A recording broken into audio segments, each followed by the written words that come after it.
the lessons from the banking crisis are equally applicable to all other businesses and public sectors. The good news is that finally, after all the reviews, the parliamentary committees, commissions, regulatory investigations, we've finally established exactly what caused the crisis. It's very, very simple. The banking crisis, and indeed most other crises and scandals, are caused by the same old stories about human nature that we've heard time and time again. They're beautifully summed up by the age-old cliches which describe human nature. And this is what corporate governance is about. Power corrupts, and absolute power corrupts absolutely. The love of money is the root of all evil. Not money, but the love of money. He who pays the piper calls the tune. The emperor's new clothes. Yes, the emperors, in this case the chief executives, were naked, but nobody had the courage to tell them. Pride comes before a fall, or hubris before nemesis. This is about the blindness which comes after we've been so successful for so many years that we believe that we cannot get it wrong. And most importantly of all, groupthink. We were talking about this yesterday, and the story of those lemmings that follow each other and jump off the cliff. I'm never entirely sure why it's called groupthink, because you know what? There's not much thinking going on. It's actually group agree, and that's probably what we should call it. And finally, shoot the messenger. That is an expression given to those fools, those court jesters, who from competence, conscience, and courage speak up to the group agree. That's the good news. Sadly, the bad news is that we've still got a very long way to gain control over these tendencies of human nature when it comes to the world of big organizations.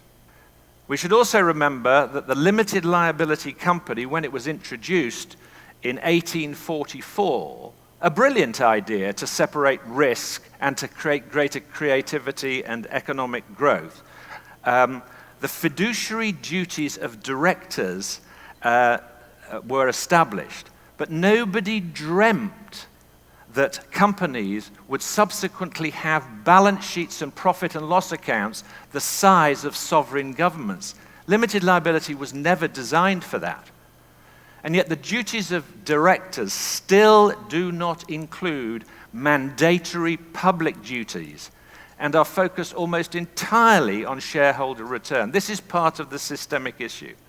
Having said that, and other speakers have mentioned this as well, there are important corporate movements around the world advocating change to include in the duties of directors duties to all the other key stakeholders in society. For example, just recently, the influential US Business Roundtable has 181 of the US's largest companies advocating broader fiduciary duties. When you add to all of this the truly awful history of mankind since the dawn of time when it comes to speaking truth to power or whistleblowing, which is actually at the very heart of effective corporate governance. Houston, we have a problem, a very serious problem for effective risk management, because we simply have not solved this problem of enabling, protecting, let alone encouraging people to speak up to help organizations of all types to avoid crises, scandals, and catastrophes. When I was head of risk at HBOS, the regulator was very concerned at the growth of HBOS. HBOS had 60,000 staff, 5 billion profit, was the fastest growing bank in the UK. It's one of the largest banks in the world. We conducted a very detailed investigation to establish whether the focus on sales and marketing had got out of balance with controls, risk, compliance, corporate governance, and so on. We reported to the board, and this is what I told the board. I told the board that their sales culture was significantly out of balance with their controls. The controls are a regulatory requirement. They're part of the top-level principles for business in the UK regulatory regime. And I politely said, and this is verbatim, that I recommended that the board gave very careful consideration as to what level of sales growth is achievable without putting customers and colleagues at risk. That's a Morse code for risk to the bank itself. You can have the best governance structures, policies, processes on the planet, but if they're carried out in a culture of greed, unethical behavior, and most importantly, indisposition to challenge, they will always fail. There was absolutely nothing wrong with the processes and policies for governance at HBOS. Well, actually, there was something wrong. We suffered from policy-itis, process-itis, structure-itis, paper-itis. These are a delusion. They're a model of delusion, a triumph of process over purpose. It is vital when you are running your companies that you conduct formal reviews into your culture, not just employee surveys, which, by the way, in a bad culture, people aren't honest. You have to engage people, and it's not terribly complicated. It's very important to involve people who are experts in the assessment of culture, and this should be done on a very regular basis. One of the key elements of cultural assessment is called participative observation. So if you want to understand the norms of a tribe, you get invited in, become part of the tribe. We need to get the capability of the control functions right. We often put people into positions of risk management and compliance and internal audit that don't necessarily have all the competencies required to do their job. We don't have a proper chartered institute. In order to do these jobs, for example, you need to understand the laws of evidence. You can't prove anything unless you know that. But more importantly, you need to understand anthropology and human psychology when you're assessing risk. So we need to do something about this. It's not all about policies, process, and forms.